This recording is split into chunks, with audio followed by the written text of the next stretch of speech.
Judges chapter 5. Ang kanta ni Deborah at Barak. Nung araw ding yun, kinanta ito ni Deborah at ni Barak na anak ni Abinoam. Praise the Lord! Buong tapang na lumaban ang mga Israelites. Masayang nag-volunteer ang taong bayan. Makinig kayo mga hari at leaders. Kakantahan ko at tutugtugan ang Diyos ng Israel na si Lord. Lord, nung umalis ka sa Mount Seir at nung iwan mo ang lupain ng Edom, nayanig ang mundo at umulan ng malakas. Oo, bumagsak ang tubig galing sa mga ulap.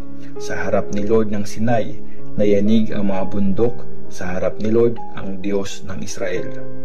Nung time ni Shamgar na anak ni Anath, pati nung time ni Jael, ang mga tao hindi na nagnenegosyo. Ang mga bumabiyahe naman sa iba na dumadaan.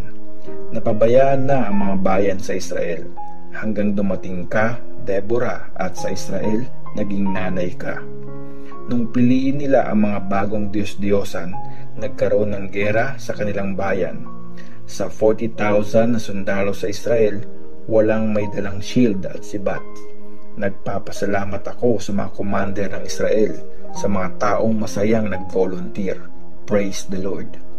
Isipin nyo ito, kayong nakasakay sa mga puting donkey, kayong nakaupo sa mamahaling sapin, pati kayong naglalakad lang. Pakinggan nyo ang ingay ng mga tao sa may balon. Kinukwento nila doon ang mga tagumpay ni Lord, ang tagumpay ng bayang Israel. Nagpuntahan sa mga city gate ang bayan ng Diyos. Bangon, Deborah, bumangon ka. Bangon, bumangon ka. Umawit ng isang kanta.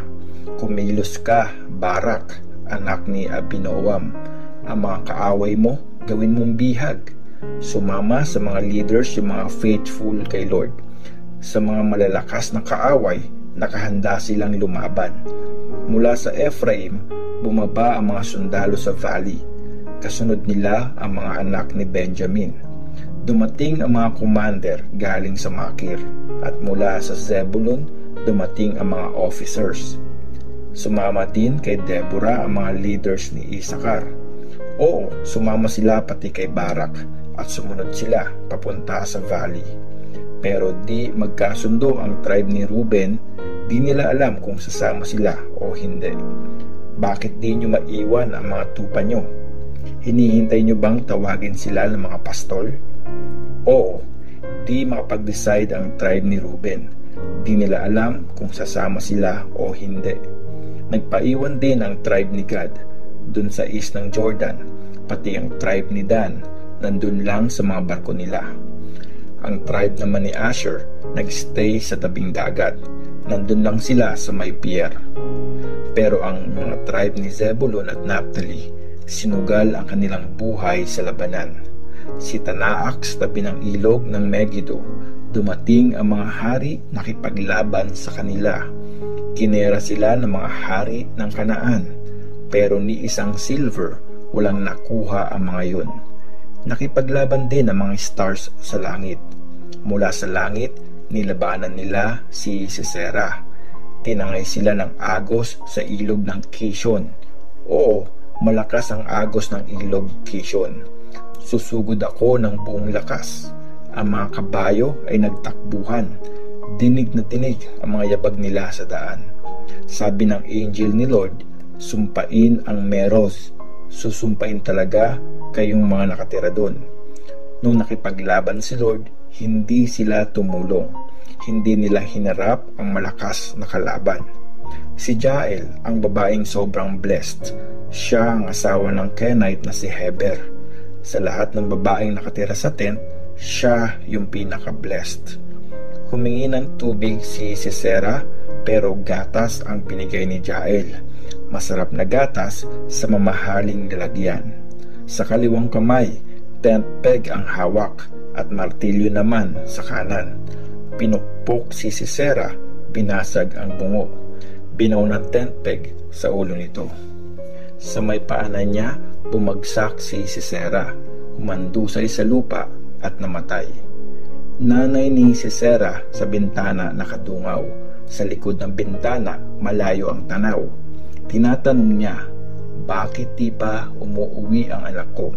Ang tagal namang bumalik ng mga karawahe niya at kabayo.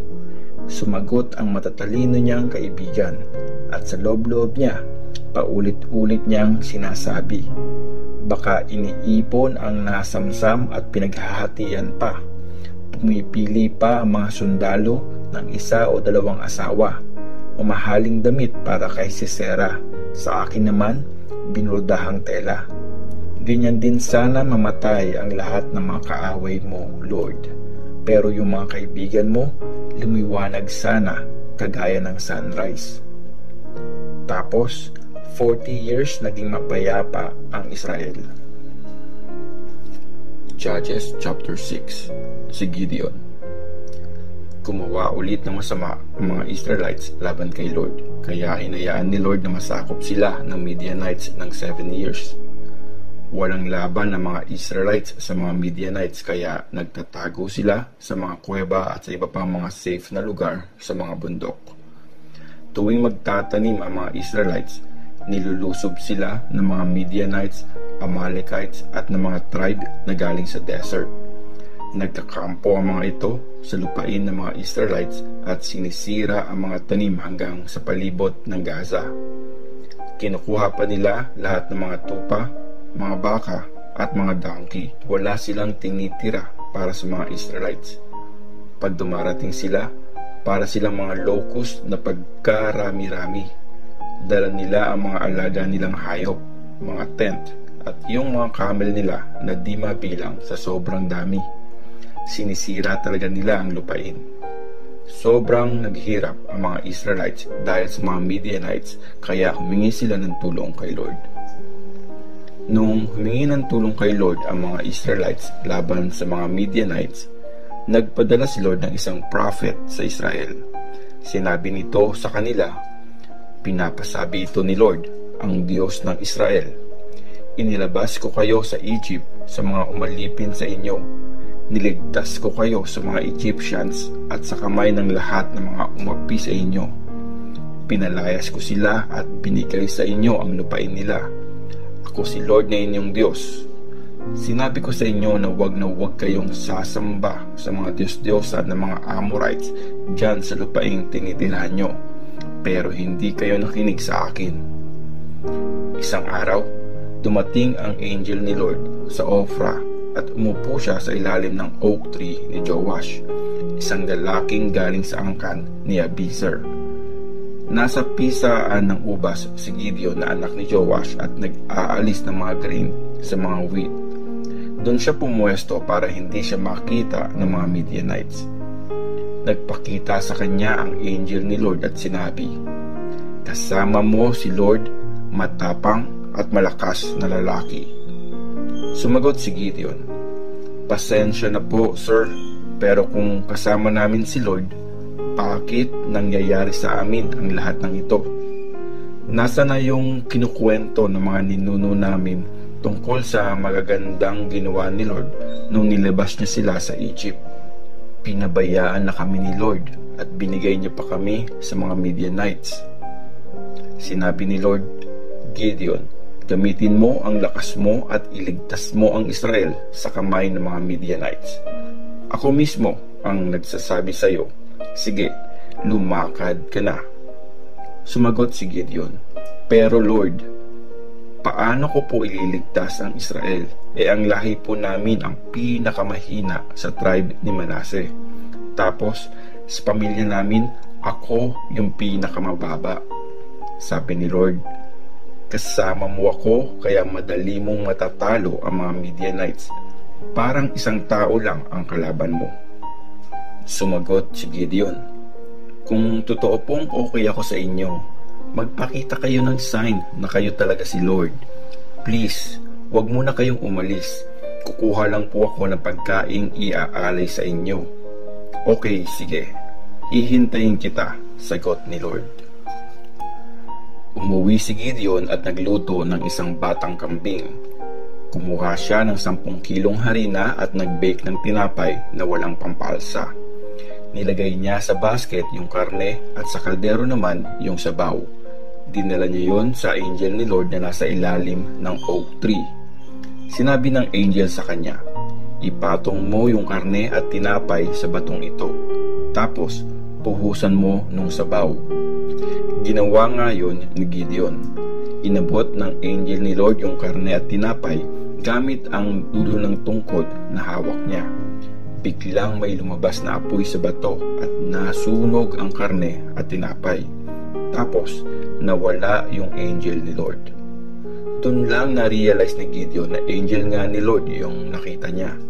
Napasigaw siya, "Grabe po, Lord God! Harap-harapan kong nakita ang angel nyo."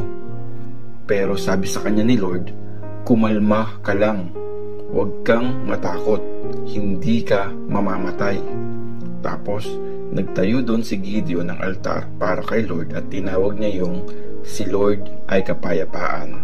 Nandun pa yun ngayon sa Ofra, sa lugar ng angkan ni Abiezer. Sinira ni Gideon ang altar ni Baal. Noong gabi ding yun, sinabi ni Lord kay Gideon, "Kunin mo yung toro ng tatay mo, yung 7 years old na. Tapos, sirain mo yung altar ni Baal na pinagawa ng tatay mo at putulin mo yung rebulto ni Asherah na nasa tabi nun. Pagpatong-patungin mo ng maayos ang mga bato. Gawin mo yung altar sa ibabaw ng burol para kay Lord na Diyos mo. Sunugin mo doon yung toro bilang offering at gamitin mong panggatong yung pinagputol-putol mong rebulto ni Asherah." Kaya sinama ni Gideon ang 10 niyang servant at sinunod niya ang utos ni Lord sa kanya.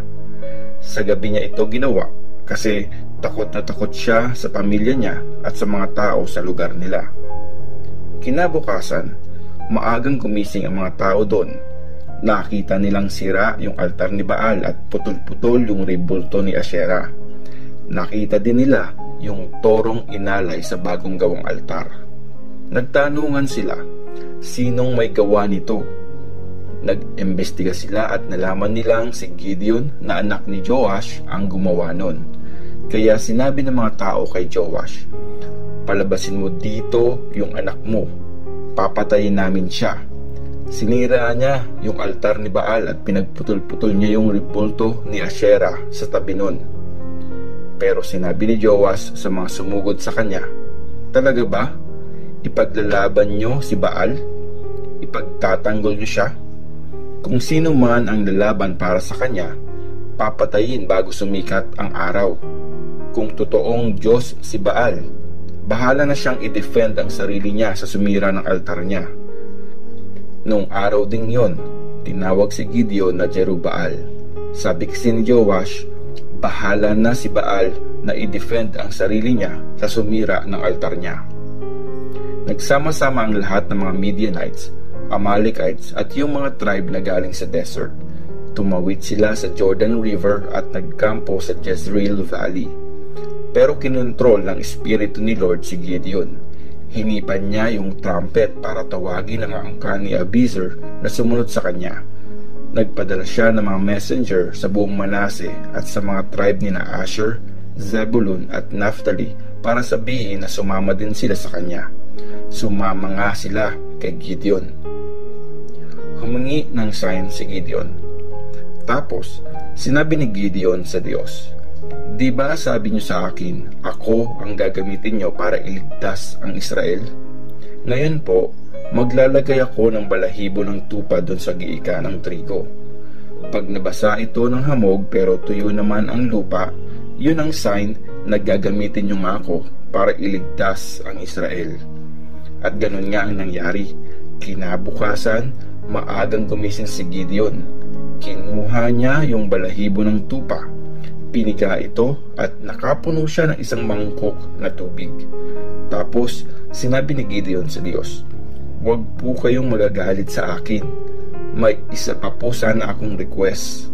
Please, isang try pa po gamit yung balahibo ng tupa. This time, pwede po bang tuyo yung balahibo ng tupa at yung lupa naman ang basa?" Kinagabihan, ginawa nga yun ng Diyos. Tuyo ang balahibo ng tupa pero basa naman ng hamog ang lupa sa paligid nun.